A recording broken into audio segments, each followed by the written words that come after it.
It's sort of an occupational hazard when you're a preacher who cries at your own messages.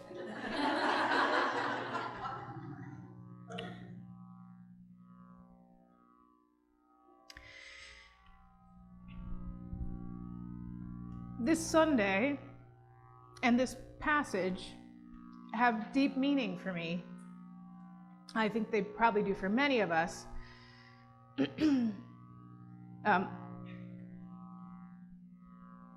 He spoke to them only in parables. Jesus, the Son of God, the image of God, spoke to them only in parables. And we, who now live trying to follow Jesus, struggle, don't we, about some of the mysterious nature of the way Jesus and God teaches us. Jesus spoke only in parables because, let's face it, God speaks only in parables. All of creation is a parable. All of creation speaks to us of the truth of God. And somehow, though we in our denomination confess that God is still speaking and always speaking, somehow we are wired in such a way that it's really hard for us, isn't it, to listen. This whole Jesus movement, this whole church thing really ought to just be about listening to God. God who created all of this. God whose story we all are. How good are we really at listening? Really? In the little things? Like, can you see the water dropping outside the window there and how the sun catches it? That's beautiful. Just that water dropping is a message, right? A parable. That not only is it miraculous that light can fracture through something and shine like that, and that water and light can interact like that, but that we can somehow perceive it. And even more than perceive it, there are some of us, I am not one, but there are some of us who can understand the physics involved, you know? God speaks to us constantly, and how well have we ever trained ourselves to watch or look or listen? The forefathers, they were mostly fathers who were at the forefront. We know that. There were foreparents, of course, of the movement that was Congregationalism, right? On whose shoulders we stand, and about which I am very proud, and I think you all are too. I grew up believing in the Congregational Church and the United Church of Christ as being amazing forerunners of truth and justice and holiness, right? I was raised to understand that we had come from Europe seeking to be a light on a hill, that we were launched from the shores of Europe with the word, God's word has yet more light and truth to break forth. We came here to find it, to be a land on a hill, a light to the nations. And that's the story I and probably all of you grew up with. So proud of these godly people, our history. And when I went out to the middle of the country and encountered the evangelical and reformed side of our denomination, I'm not going to lie, I had a little chip on my shoulder because we did the Amistad, just saying, you know. We did Yale and Harvard and all the historically black colleges. We were at the forefront of ending slavery and making reparations and things. That's the story I'd always learned. That's the story I helped to teach. That's the truth I had listened to. Somehow in New England, too, I think we forget that, there were landholders here that built our sanctuaries, our parsonages, our economies, who weren't just landholders, they were also people. People holders, right? that somehow falls out of our teaching. And in New England, I learned in school about the Civil War being a time where the North stood up for what was right? And the South stood up for what was wrong. But I didn't really learn about the people holding that happened here. I didn't really learn about the native peoples who were obliterated by colonists. I didn't learn about that stuff. Maybe you didn't either. I didn't know. I grew up with a white privilege that was tinged with a white supremacy. And I grew up in a good family. I went to a good school. My mom went out of her way. She's here today.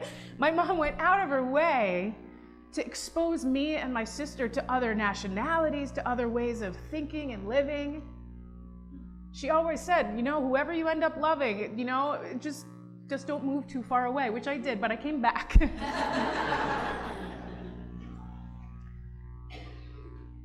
We grow up with a national story, with an ecclesial story that has been written by whom? We, the winners, right? And we cover over, we whitewash the rest of the story.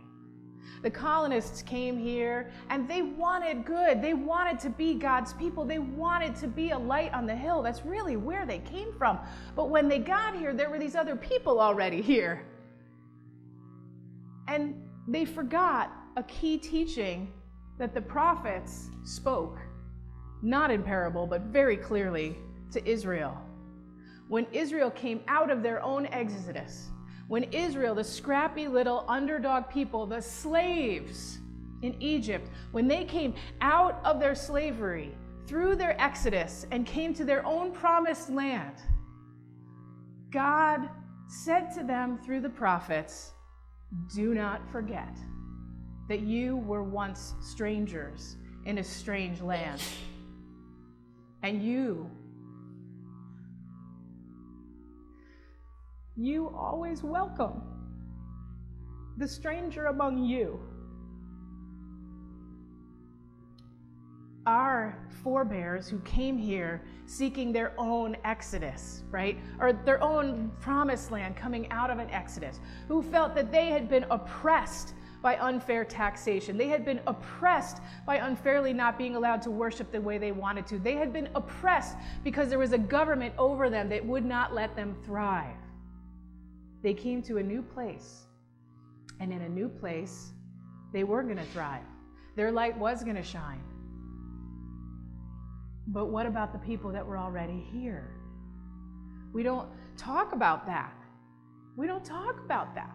I mean, we do once in a while at Thanksgiving, but really, what happened to the presence of listening for God when indigenous people were welcoming of settlers who couldn't manage their own way? What happened?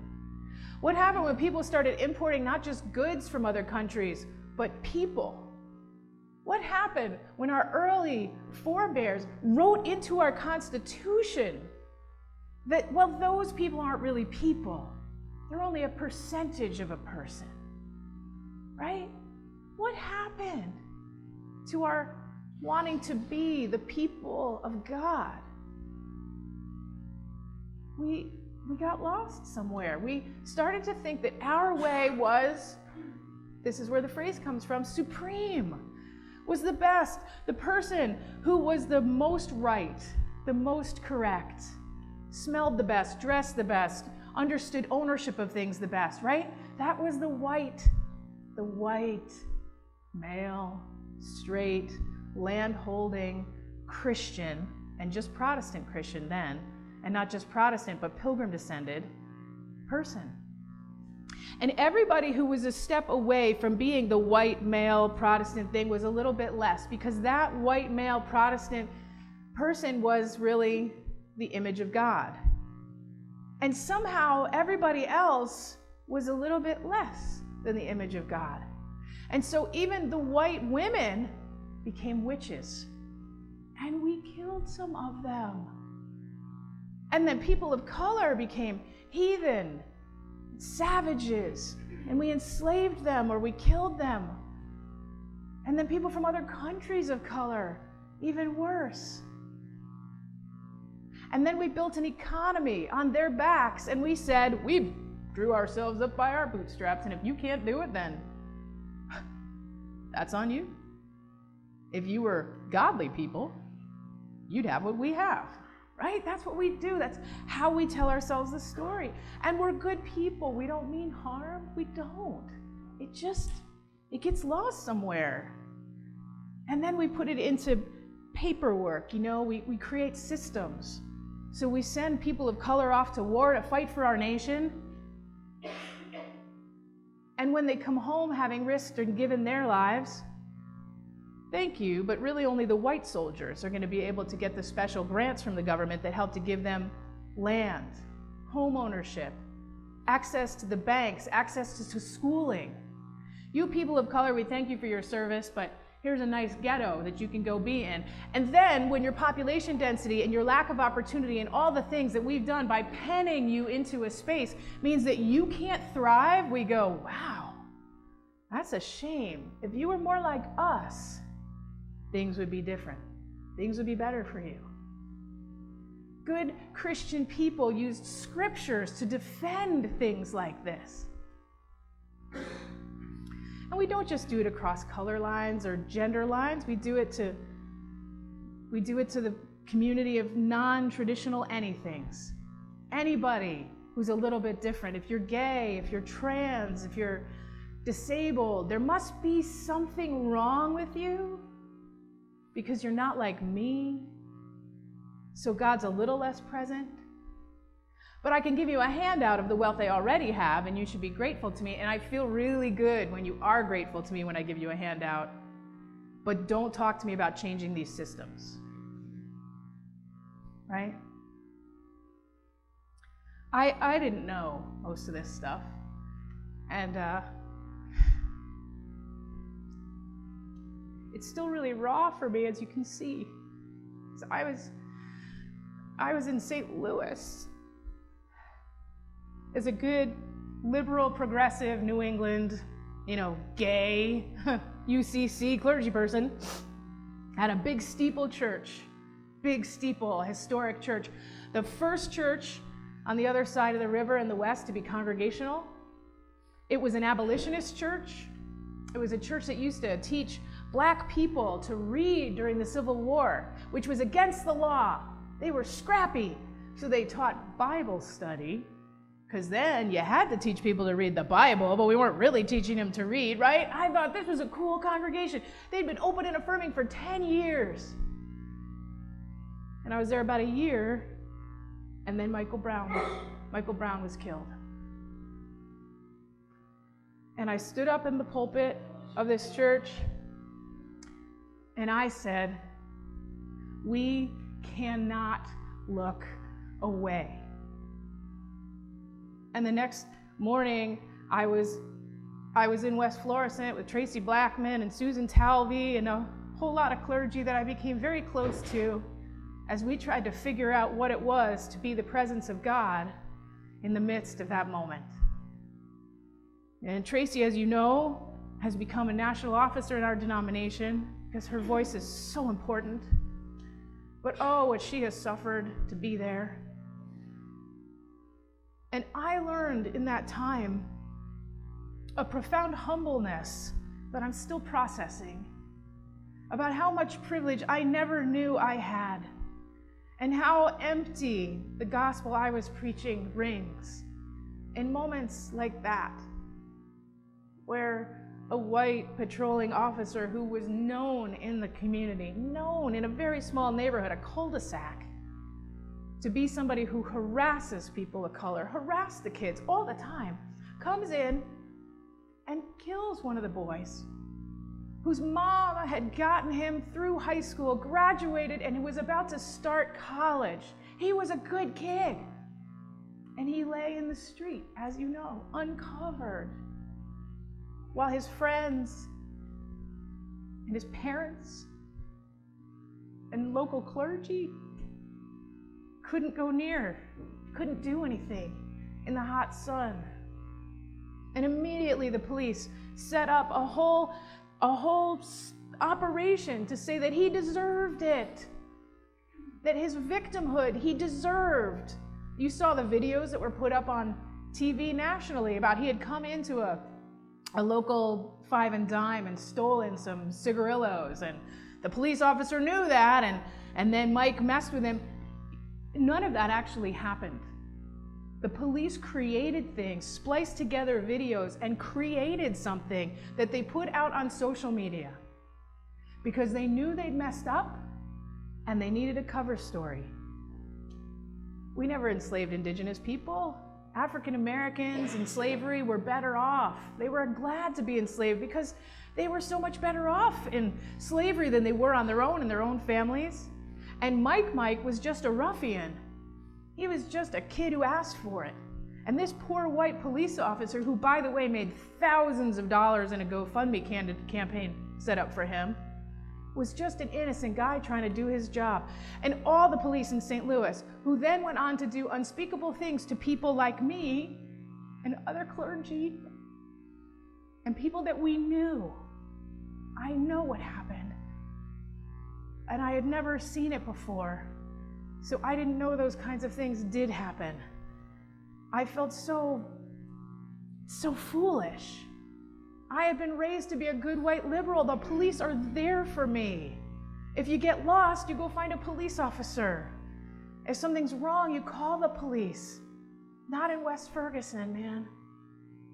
In Ferguson, you keep the police out of your business if you are a person of color, because they are going to come and hurt you. I said in my congregation, we cannot look away. And I went to West Florissant.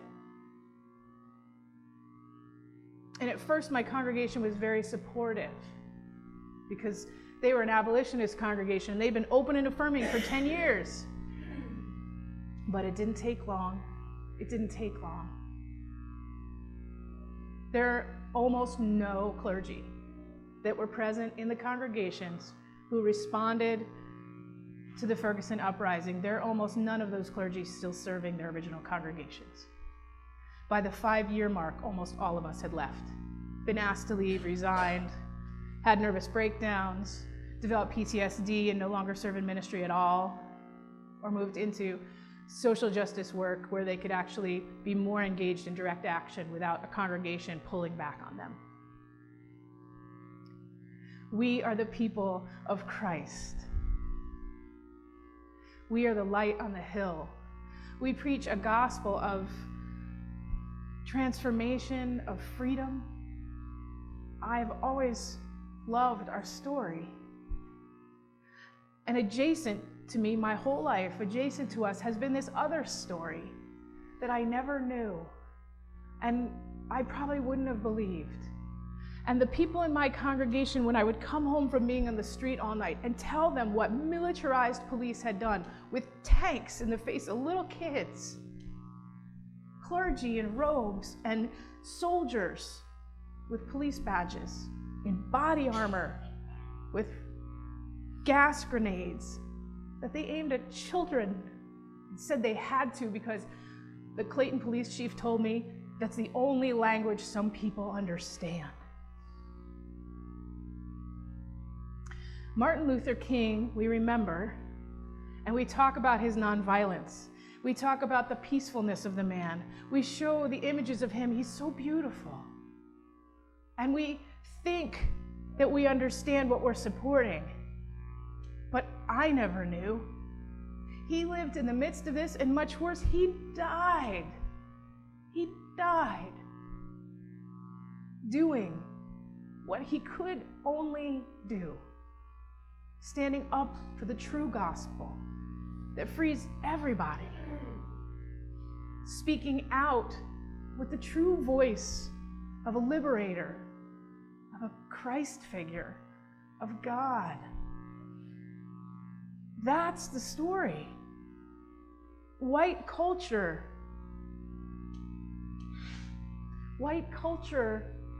declared war on black people in our country when Martin Luther King was assassinated.